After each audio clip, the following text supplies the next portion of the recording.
Bora lá, pessoal, tudo bom? Vamos dar continuidade aqui aos nossos estudos, né, de processo penal. A gente acabou de ver a parte de inquérito policial, inclusive a última aula falava justamente sobre o arquivamento do inquérito policial, né, e o acordo de não persecução penal. E aí nós vamos começar a falar da ação penal propriamente dita.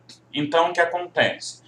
Nós vimos em aulas anteriores que quando há conclusão do inquérito, até abordei com vocês a questão do relatório final que é produzido pela autoridade policial, nós enviamos o inquérito para o Ministério Público, né, o Ministério Público que é o considerado destinatário do inquérito policial, e ele pode tomar uma série de ações. Ele pode arquivar o inquérito, né, e aí até a gente tratou na aula passada da mudança dos dois regimes. Né, o regime anterior, o artigo 28, na redação anterior, que dizia que o Ministério Público ele poderia requerer o arquivamento ao juiz, e a redação agora, pós-pacote anticrime, que diz que ele mesmo pode arquivar administrativamente. Né? Então, ele pode arquivar, ele pode requisitar novas diligências. Então, ele acredita que não há justa causa suficiente para oferecer denúncia, mas também não seria caso de já arquivar. Né? Existe a possibilidade da produção de novos elementos de informação. Ele também pode requerer que o juiz decline a competência, não seria o juiz adequado para julgar aquele caso, ou até suscitar um conflito de competência, se for o caso. Ele pode declinar da sua própria atribuição, ou requisitar que seja instaurado um incidente de conflito de atribuições. Ele pode oferecer o acordo de não persecução penal, a gente viu lá no artigo 28A, né? Então, em não sendo o caso de arquivamento, cumpridas certas exigências legais, antes de se oferecer a peça acusatória, a denúncia, o Ministério Público pode, e até a gente abordou que é um poder-dever, é um direito subjetivo do investigado, ele pode oferecer o ANPP, e aí o acordo de não colaboração penal, dentro dessa ideia de justiça penal negocial, é um acordo firmado entre investigado, defensor e MP, e uma vez cumprido, extingue-se a punibilidade, não é possível oferecimento da denúncia. Então, eu vou ter uma série de possibilidades, e uma delas é o início da ação penal. Né? É o oferecimento da denúncia nos crimes de ação pública, os crimes de ação penal de iniciativa pública, ou é o oferecimento da queixa-crime, nos crimes de ação penal de iniciativa privada. E a gente vai considerar oficialmente o início da ação penal o recebimento dessas duas peças acusatórias, que é quando a gente muda a fase da persecução penal, de pré-processual para processual. E aí é justamente isso que nós vamos tratar nas próximas aulas. Essa aula de hoje, agora na sexta-feira, vai abordar a teoria geral da ação penal. E aí eu vou dividir com vocês, para ficar em vídeos menores, em duas partes. O primeiro vídeo vai ser até um pouco menorzinho. Ele vai trazer o quê? O conceito e as características do direito de ação. Então, o que é o direito de ação? Segundo alguns doutrinadores, como isso se relaciona à persecução penal, ao princípio da inafastabilidade da jurisdição, aquela garantia pregada pelo Ferraioli de nula pena sine iudicio, e aí suas características, o que é ser um direito abstrato, público, subjetivo, por aí vai.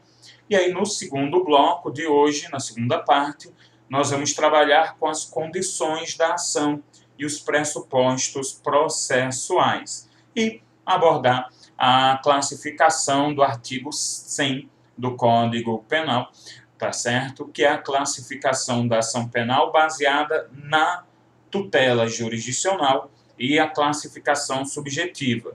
sendo que, no caso, eu vou tratar especificamente em aula da tutela, da classificação subjetiva, que é a classificação mediante o legitimado ativo, mediante quem tem titularidade para oferecer a peça acusatória, tá certo?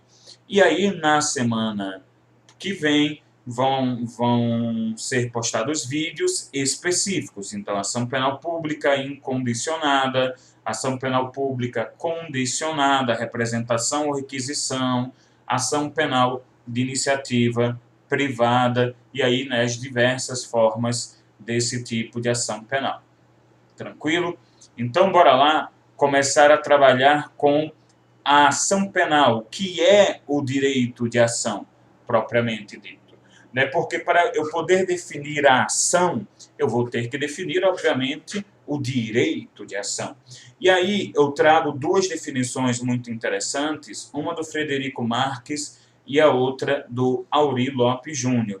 O Frederico Marques, ele diz o seguinte: a ação penal é o direito de invocar-se o poder judiciário para aplicar o direito penal objetivo. Já começa daí. Veja, o direito de se invocar, né, de invocar-se o poder judiciário para aplicação de um direito.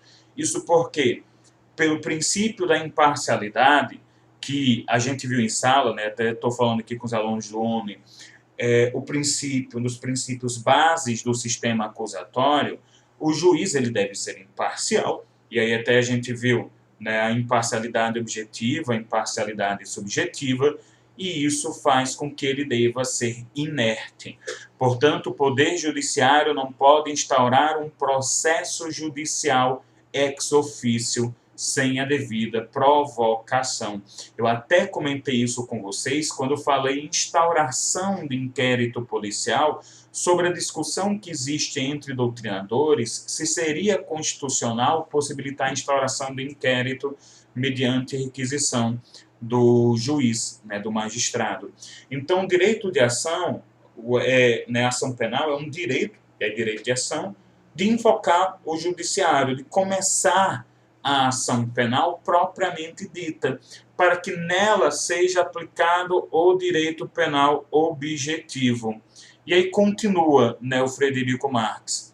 E como dela se serve o Estado de administração, Poder Executivo, para tornar efetivo o seu Ministério Penal, a ação é também um momento da persecução penal. Como assim? É o momento da persecução penal. Ele continua. A ação penal é o direito que tem o Estado de administração, Poder Executivo, em face do Estado juiz, ao julgamento sobre o mérito de uma pretensão punitiva regularmente deduzida na acusação. Então, o que acontece? Eu comentei com vocês, né, que quando há o cometimento do delito, eu tenho o direito de punir a pretensão punitiva por parte do Estado. Inclusive, é importante a gente lembrar que o Estado tem o monopólio da aplicação da força, claro, podendo conceder essa aplicação de maneira excepcional para os particulares. A gente vai estar falando, por exemplo, do estado de necessidade, da legítima defesa, do exercício regular de direito, né, algumas causas excludentes de licitude. Então, ele pode, eventualmente, até delegar, mas, via de regra, ele tem um monopólio dessa aplicação da força. Inclusive, se eu descumprir esse monopólio, eu vou estar falando de delito. O artigo 345, que é 345, perdão, o uso arbitrário das próprias razões. Então, o Estado tem a pretensão punitiva e tem o monopólio da força. Só que o Estado, a administração, ele não pode aplicar a pena de imediato. É aí que surge a persecução penal, que a gente já falou, que é a ideia do caminho para que a pena seja aplicada. E aí eu falo Poder Executivo porque é o Executivo que aplica a pena. Pessoal, quem é que administra o sistema penitenciário? E é interessante que o Executivo começa a persecução penal com o procedimento investigatório, leva isso para a segunda fase, que é onde o juiz avalie a pretensão punitiva e aí eu vou ter a execução da pena.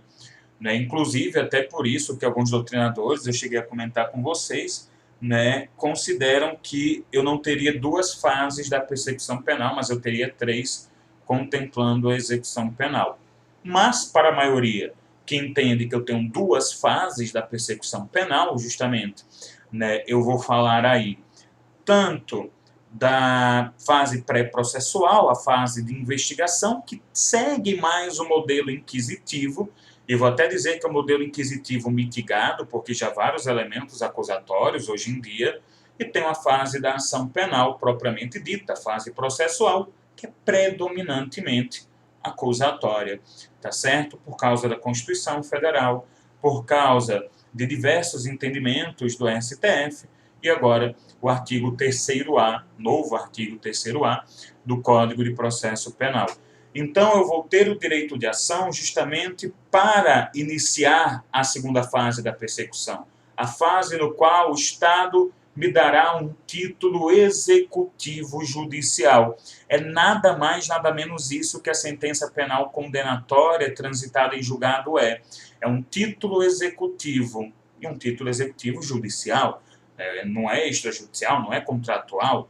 Então, eu vou ter aqui autorização para que o Estado de administração execute a pena, obviamente, nos moldes, nos limites que o Estado juiz determinou. E, para isso, eu devo examinar o mérito da pretensão punitiva. Como assim um mérito da pretensão punitiva? Eu devo examinar não é a imputação criminal. Então, o fato, a materialidade do fato, a autoria do fato, e avaliar se isso tem adequação típica, ilicitude, culpabilidade, se existe ainda punibilidade, e por aí vai. Outra definição aqui interessante é do Aury Lopes Júnior. Concebemos a ação como um poder político constitucional de acudir aos tribunais para formular a pretensão acusatória. É um direito potestativo constitucionalmente assegurado de invocar e postular a satisfação acusatória. Pessoal, é justamente, né, o que eu havia comentado agora há pouco, a questão de que o Estado detém o monopólio da aplicação da força e o Estado de administração precisa da autorização do Estado judiciário. Sem essa autorização, eu também vou ter incidência em vários delitos. Então, já que eu preciso, primeiro, que o Estado de administração aplique a pena, segundo, que ele tenha autorização do Poder Judiciário, eu devo assegurar a ele esse direito constitucional de se socorrer do Judiciário.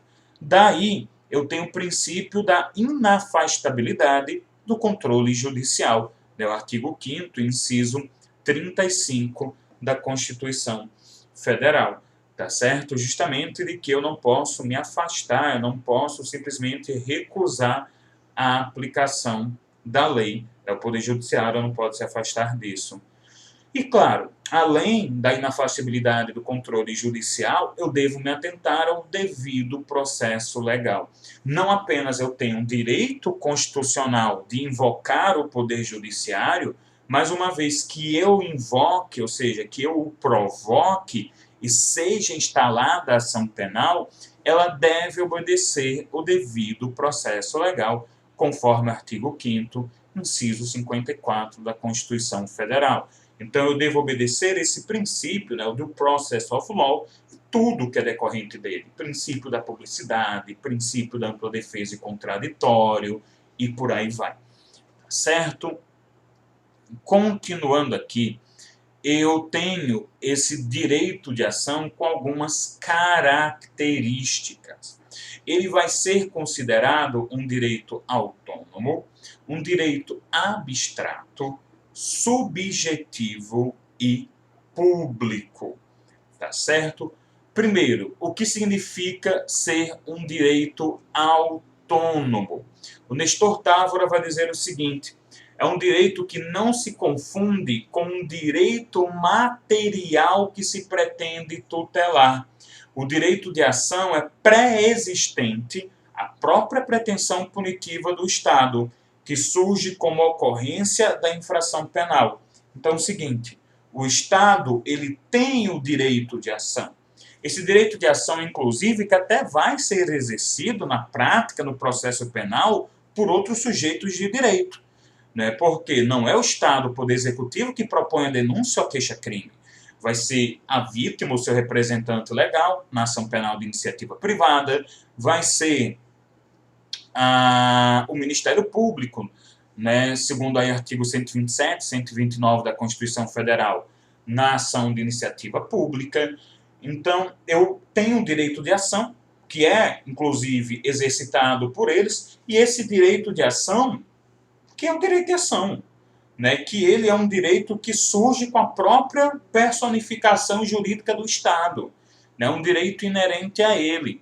Então, ele tem esse direito de ação, já desde seu nascimento, que é diferente da pretensão punitiva, que aí vai ser o quê? Algo que só surge, né, o ius puniendi, com a prática do delito, imediatamente com o descumprimento da lei.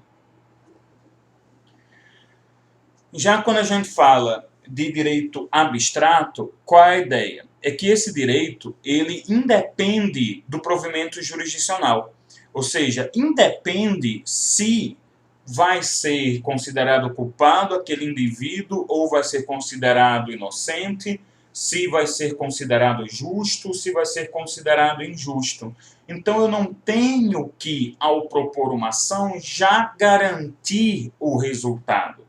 Tá certo? Obviamente, a gente tem que entender o seguinte: eu tenho um direito constitucional de ação, que é um direito fundamental, é uma garantia constitucional, praticamente, né, incondicionada, e tem o direito processual de ação, que vai obedecer uma série de condições e pressupostos processuais. Então, obviamente, eu tenho que garantir, pelo menos, o cumprimento dessas garantias e desses pressupostos, para quê? Para garantir a viabilidade de uma condenação. Obviamente, se eu estou querendo isso, se eu estou defendendo a persecução penal. Então, a viabilidade da resolução do conflito, esse conflito ius puniendi e status libertatis. Então, uma coisa é isso, a limitação ao direito processual de ação.